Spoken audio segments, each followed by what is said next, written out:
Well, welcome back to my series on hiking risk management. In my last video, I broke down 9 specific risks that hikers face, especially in the White Mountains, with some comparisons to other environments. If you haven't seen it, I strongly recommend starting from there, just for context. Today, we're focusing on mitigating those risks, strategies to lower their likelihood, reduce their impact, or both. In this video, I will address the first 5 of the risks that we identified. The remaining 4 risks will be addressed in the next video. The reason for the split is simply for time. I don't want to make videos that are too terribly long. I want something that people can sit and enjoy in a single sitting and get something out of, rather than slog through and get distracted midway. Before we dive in, I want to quickly revisit the numerical definitions that we use to evaluate risks, since I didn't really go into detail for the last video. As I mentioned then, there are 2 criteria that we use to evaluate risk: likelihood and impact. Likelihood is the chance that something will happen. While it would be possible to develop a rigorous statistical analysis and give a precise percentage chance, the amount of effort required to do so would be extremely time-consuming. So we simply assign a value of 1 to 5, usually based on personal experience and discussions with others who are knowledgeable about hiking. Each value is as follows.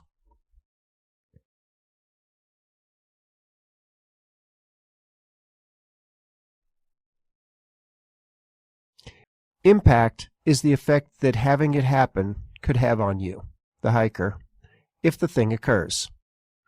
Note that it's usually the worst that can happen, since that thing could happen, but does not always.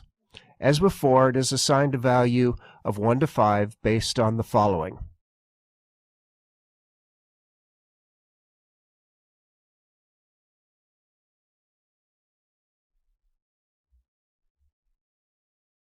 Now I want to talk about the mitigations for each of the risks that we previously discussed. The goal of any mitigation is to reduce the likelihood, impact, or both of the risk being realized. The first thing that we talked about was bad weather. You can't change the weather, but you can reduce the impact of bad weather in a number of ways.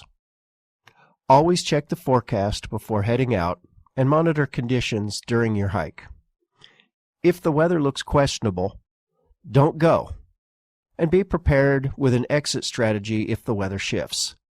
This mitigation does not really reduce risk, but it allows you to identify the risk and change your plans accordingly.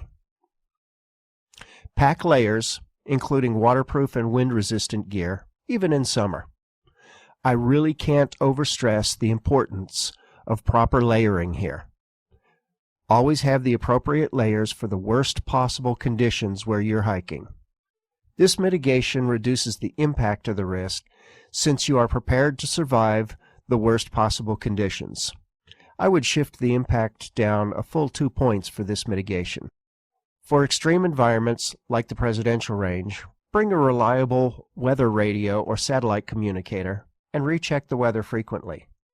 When I'm out doing backpacking trips over multiple days, I'll sometimes check the weather 3 times per day: morning, noon, and night.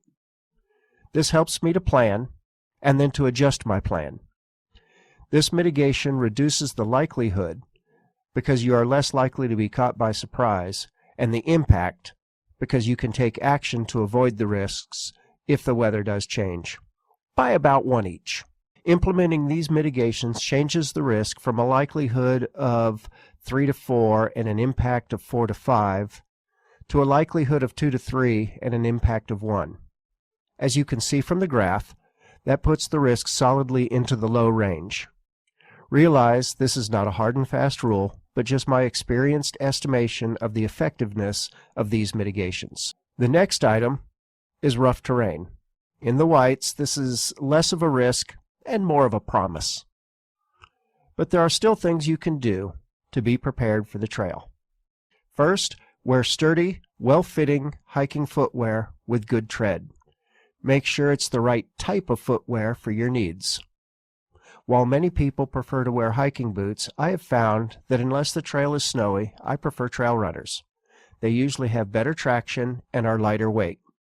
However, if you have need of the ankle support, boots may be the better option for you. This mitigation will reduce the impact of the risk by about 1 point. Use trekking poles for added stability, especially on steep or icy trails. For me, trekking poles are an absolute game changer.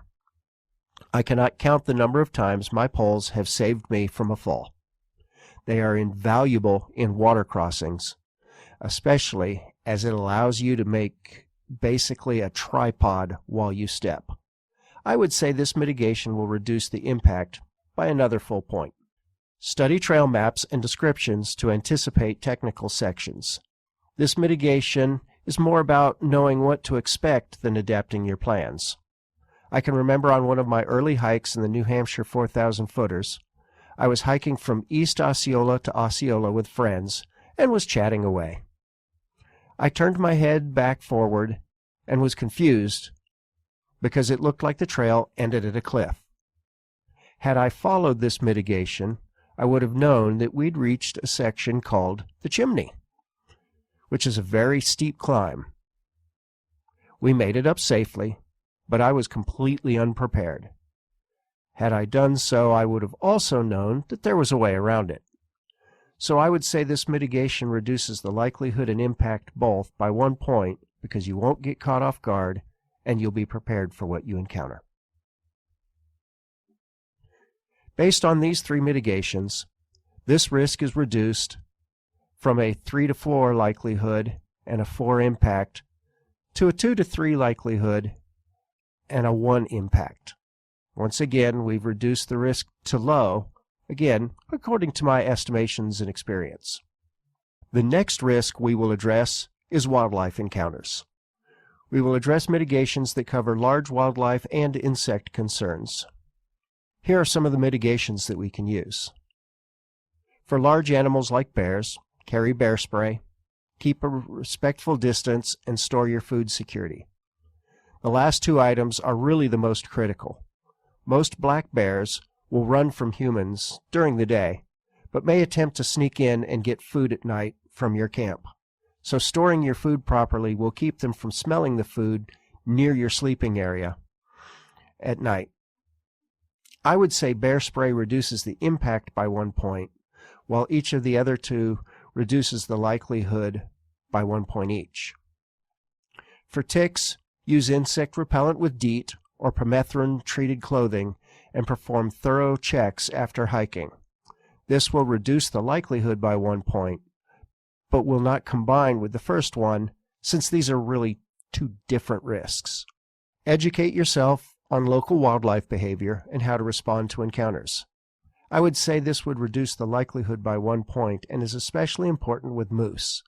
Most people don't think of moose as dangerous animals, but they are very large and can be aggressive and territorial, especially during the fall, which is their mating season.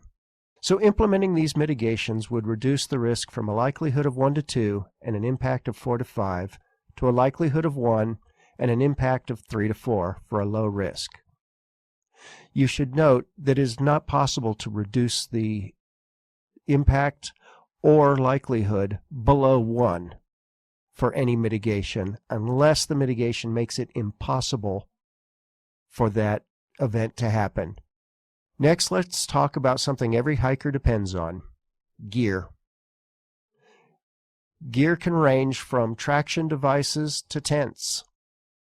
While we often trust our equipment implicitly, gear failures can have serious consequences if not anticipated. To mitigate this risk, here are some options. First, you should always test your gear at home or on short hikes to ensure functionality. This is especially true with tents and hammocks so that you know how to use the gear when it matters. Trying to figure out how to set your tent up when you're on the trail can be a major pain, and especially if it happens to be getting or dark. It's just so much harder to do in that environment. So learn at home, inspect at home, use on the trail. I would say that doing pre-hike gear tests would reduce the likelihood down to 1, but would not really affect the impact. Remember, likelihood cannot go below 1. Invest in high-quality, reliable equipment for critical items like snowshoes or crampons. You get what you pay for, and using budget gear, you often find the money was saved in the form of cheaper materials that don't last as well. Additionally, better quality gear is often better designed, and so it functions better overall. This can reduce the likelihood, but again, cannot go below 1. Carry repair kits, including duct tape and multi-tools, to address minor issues on the trail. This can reduce the impact by 1 point. It allows you to continue on, or at least extract yourself when something breaks. You need to ensure you have the materials to repair all of your gear. Some gear, such as sleeping pads, may require specialty repair kits that you should ensure that you have if you are using that gear. So implementing these mitigations would reduce the risk from a likelihood of 1 to 2 and an impact of 4 to a likelihood of 1 and an impact of 3. Notice that the quality gear and gear inspections kind of become redundant as they don't really reduce your risk calculation. This makes sense, since poor quality gear will need to be checked more frequently, while high quality gear can be trusted more. Still, all gear should be inspected and never be assumed to be in good condition. Risk 5 is dehydration. While this is a serious concern even in the winter in whites, it is often a bigger concern in hot environments. As mentioned in my last video, this can easily become fatal if left unchecked. Here are some mitigations to help with this dangerous risk. First, calculate your water needs based on trail difficulty, weather, and personal factors, and then carry more than you think you'll need. Use a hydration system or bottles that you can easily access while hiking. The harder it is for you to access while hiking, the less likely you're going to drink. This is why I use a water bottle on chest straps on my backpack, outfitted with a camelback hose. This allows me to drink without stopping. Drink small amounts consistently, even if you don't feel thirsty. Your body can only absorb about a cup of water every 20 minutes. If you drink in large amounts infrequently, much of the water will come out unabsorbed as urine. Consider electrolyte supplements for longer hikes to maintain balance. There are many options out there, and I should point out that none of them are sponsoring me. I've found LMNT, or Element, and Liquid IV to be good brands. The flavored versions will also hide the taste of tannin in the water from streams, making it a little more pleasant to drink. Ensure you know where water can be found along your planned route and have a means to make it safe to drink, such as a filter, purification tablets, or a SteriPen. As a last resort, you can boil water, but this is very time-consuming and makes it difficult to package to carry out. Using these mitigations can definitely help, but it's hard to quantify the effects of the likelihood and impact of each individual mitigation. But as a package, I would say that both the likelihood and impact could be reduced by 2 points each, down to a likelihood of 1 and an impact of 1 to 2. Of course, this is situational, as if there is no water along the trail, you can't resupply yourself. In such a case, pre-placing a water cache might be needed. And remember, the effectiveness of any mitigation is based on my perceptions and experience. Your experiences may choose you to make different estimations. That's okay. You're making a risk assessment for you. That's all for this video. But I will complete the risk evaluations with a follow-on video I hope to drop tomorrow. This is Azimuth, signing out.